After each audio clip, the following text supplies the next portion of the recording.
ఈరోజు మనం 60 సంవత్సరాలు పైబడి మా సొంత కష్టం మీదే బ్రతకాలి అనుకునే ఇద్దరు వ్యక్తుల దగ్గరికి మనం వెళ్దాం రండి.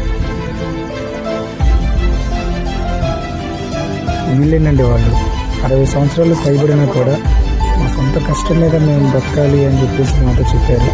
ఎందుకమ్మా మేము తోసేసిన తర్వాత కూడా మీరు కష్టపడుతున్నారు అని మేము అడిగినప్పుడు వాళ్ళు చెప్పిన సమాధానం ఏంటంటే, మేము మా పిల్లలకి భారం కాకూడదండి, అందుకే మేము ఈ వ్యాపారం చేస్తామని చెప్పారు. ఇప్పుడు మాకు చాలా సంతోషం అయితే కలిగింది. కాబట్టి మేమేం చేసామంటే సిటీలో కొనకుండా పేద దగ్గరికి వచ్చి వాళ్ళని సపోర్ట్ చేద్దామనే ఉద్దేశంతో ఇక్కడికి వచ్చి మేము ఈ కూరగాయలు అంటున్నాను. మీరు కూడా ఇలాంటి వాళ్ళ దగ్గర కనీసం నెలలో 2-3 సార్లు అయినా కొని వాళ్ళని సపోర్ట్ చేస్తారని